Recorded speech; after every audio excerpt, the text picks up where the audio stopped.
Polynomial operations. By the end of this video and our synchronized lessons, you will be able to write an equivalent polynomial expression using properties of addition, subtraction, and distribution. So here's a star level question that you should be able to answer by the end of this video. The total revenue of a bulb company is modeled by the expression 5/3 b squared minus 1/2 b plus 4, where b is the number of bulbs produced per week. The total cost of producing b bulbs is modeled by the expression 1/3 b squared plus 5/2, which expression would represent the total profit by this company. This problem may seem a little overwhelming for two reasons. One, it's a word problem, and two, it deals with fractions. But by the end of this video, you'll be able to easily set up the problem and then apply your rules to find the answer. So let's start with a quick refresh of some vocabulary from previous units. Remember that a constant is a number on its own without a variable multiplied to it. So in this case, this expression has the constant of -7. Variables are symbols that are used in place for an unknown value. In this case, the variable is x, but it typically can be any letter, y, q, m, n, that we want to use. Coefficients is a number that is multiplied by a variable, typically seen directly in front of the variable itself. In this case, the coefficient is 4. A term is either a single constant, a single variable, or a variable with a coefficient. So in this expression, we have the term 4x, which is a combo of a coefficient and a variable, and the term -7, which is just a constant on its own. An expression is multiple terms that are grouped together with mathematical operations. So the whole piece, 4x minus 7, is the entire expression. Here's some new vocabulary to us. Polynomials is the general name for an expression that is made up of terms.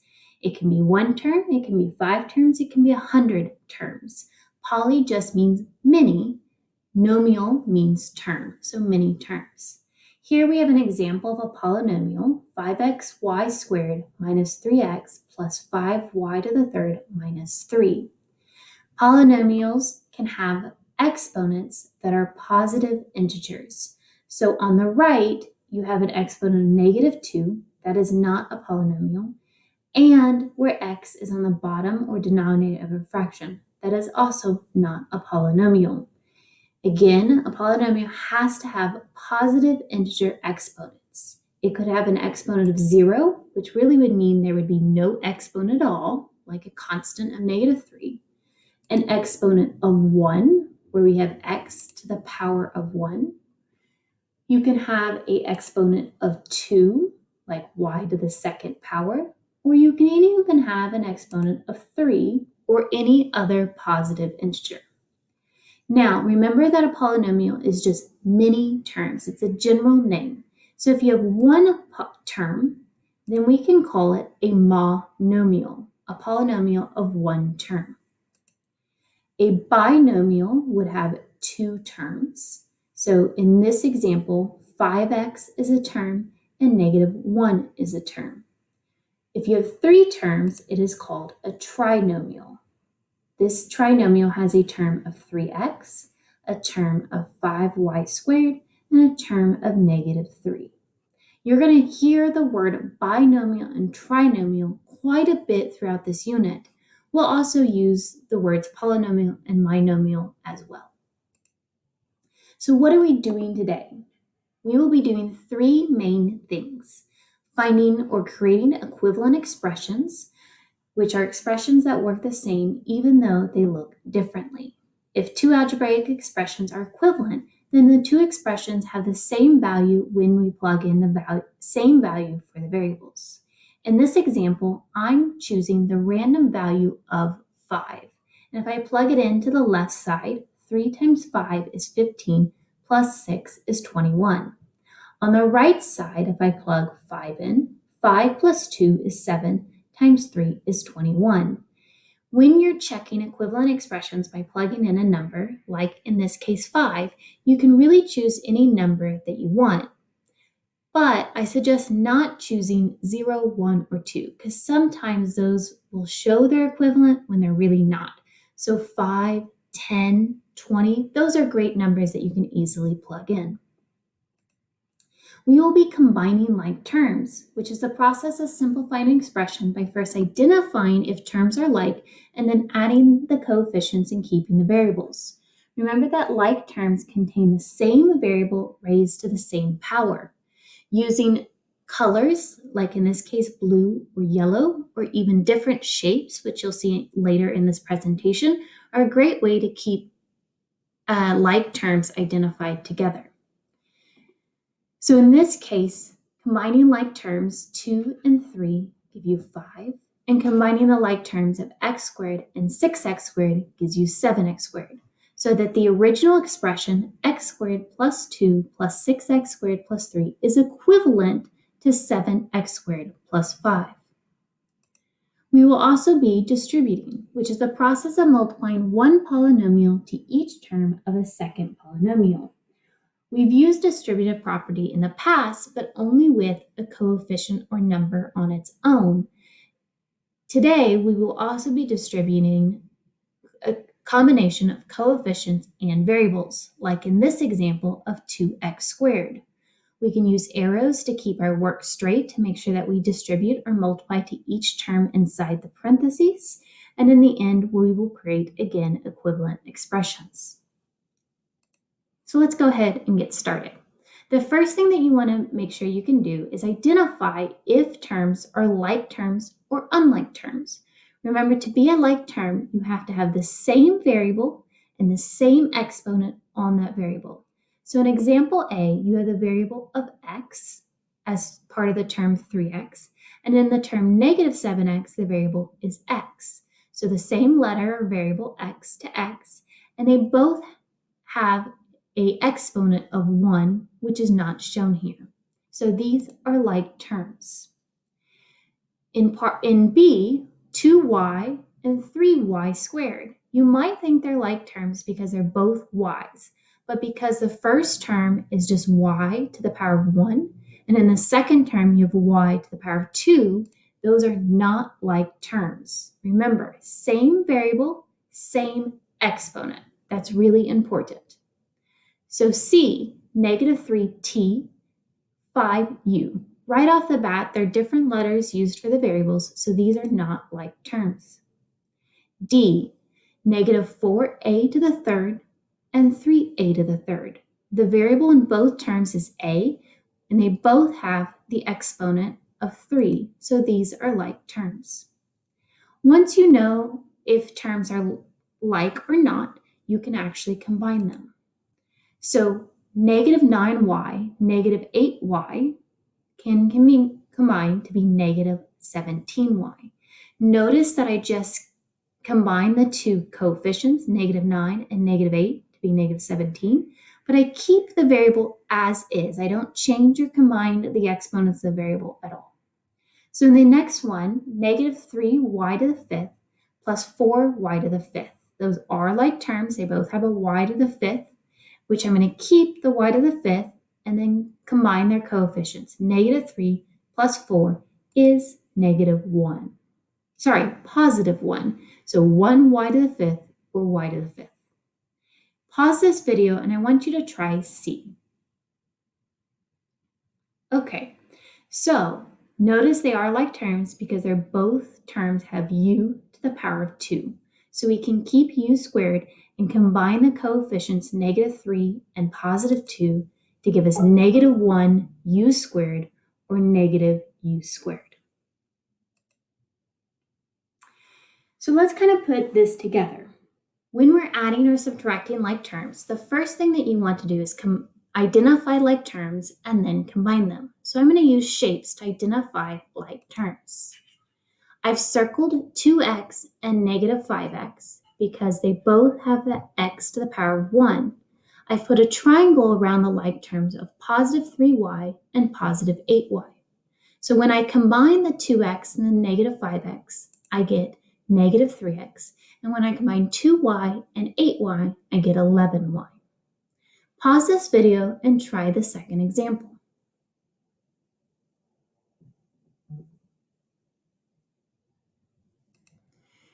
You should have identified the like terms of negative 3a and negative 7a, and identified the like terms of positive 4b and negative 9b.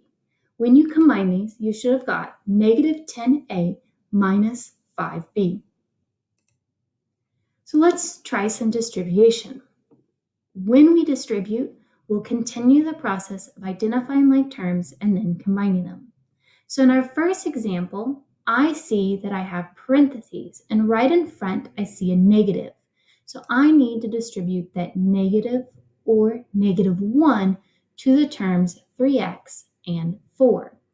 The outside terms, negative 2x and negative 3, can just get carried down, and then negative times 3x is negative 3x, and negative times positive 4 is negative 4. I'm going to identify like terms and then combine them. In our second example, we actually have two things that we need to distribute. We have a 2 that needs to get distributed to 5 and negative 3x, and a negative 4 that needs to get distributed to the x and the positive 3. Remember, distribution is multiplication. So 2 times 5 is 10, 2 times negative 3x is negative 15x, negative 4 times x would be negative 4x, and negative 4 times 3 would be negative 12. Be really careful with your signs.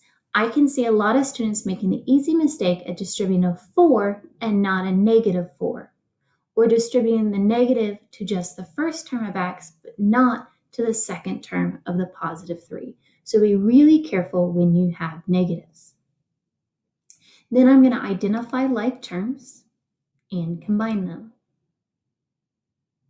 Go ahead and pause this video and try with the third example. Yes, I know there's a fraction, but I promise the fractions are really easy. Think about 8 and 1/4.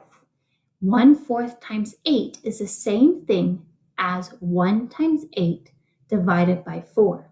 Or you can always use a calculator to do the fraction operations.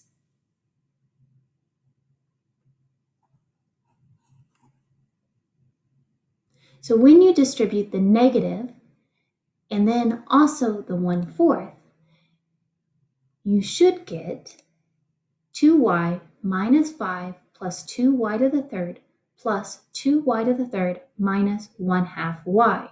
So check your step right there. Make sure you got it correct, and if not, see if you can figure out what you did incorrectly. Then you should have identified like terms. We have three different set of terms here: the 2y and the negative 1/2 y, the negative 5, which has no other like terms, and the 2y to the third and the 2y to the third. This combines to 4y to the third plus 3/2 y minus 5. You may have had your terms in a different order, maybe as 3/2 y minus 5 plus 4y to the third, and that honestly is okay. The reason I have it in the order I do is to list my powers from greatest to least. Y to the power of 3, y to the power of 1, and then no y's with that constant. This is what's called standard form and is typically the order that we would arrange a polynomial. Now, we can also distribute variables with our values or coefficients and constants. So in the first example, we have a monomial times a monomial. This is what we did last week with laws of powers and exponents. So remember our process. First, we group the coefficients, the x's and the y's, and then we apply the different rules. So negative 2 times 5 would be negative 10. X squared times x would be x to the third.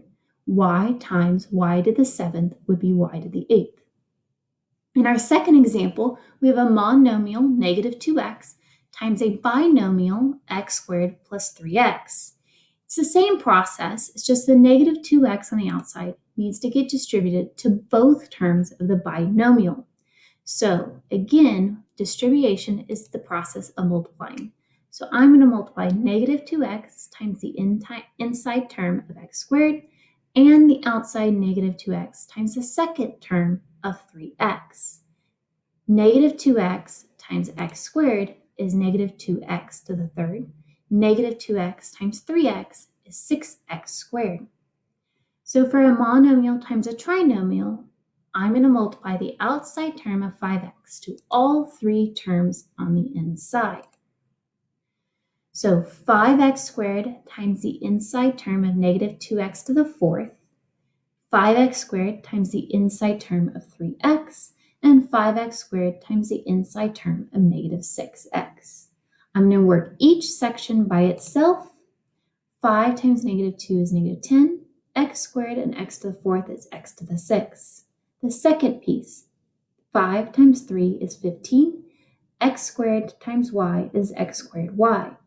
The third piece, positive 5 times negative 6 is negative 30, x squared.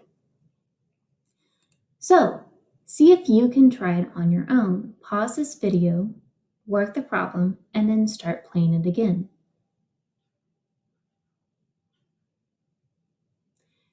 So hopefully you distributed the outside term of 4x to the third to all three terms on the inside. If you did this correctly, you should have ended up with 20x to the fifth minus 8x to the fourth plus 20x to the third. The reason why is the outside term 4x to the third times the first term 5x squared. Well, 4 times 5 is 20. X to the third, x to the second is x to the fifth. When you do the second term, 4 times negative 2 is negative 8. X to the third, x is x to the fourth. And the last distribution, 4 times 5 is 20, with that x to the third carried over. The other thing that you may have to do is set up the problem before you actually complete it. And what you'll be given a word problem, and you'll need to be able to identify a word or phrase that tells you what you need to do. So if you need to add, you're probably going to see words like combine, join, together, both, total, or even an idea of what to do, like perimeter, which you should know you need to add the sides of the shape. You might need to subtract or distribute a negative 1 and then subtract. Those words would be less, deduct, decrease, take away, left to go, or profit. Remember our word problem from earlier? That was profit, so where we need to subtract the cost of the product from the revenue of the sales. Then I might need to distribute. I might need to distribute a 2 if the word is double, distribute a 3 if it says triple, or I might even have to come up with the number of 0.2 based on reduced by a percentage of 20% off. So let's go ahead and try it. Remember that problem with revenue? Here we go.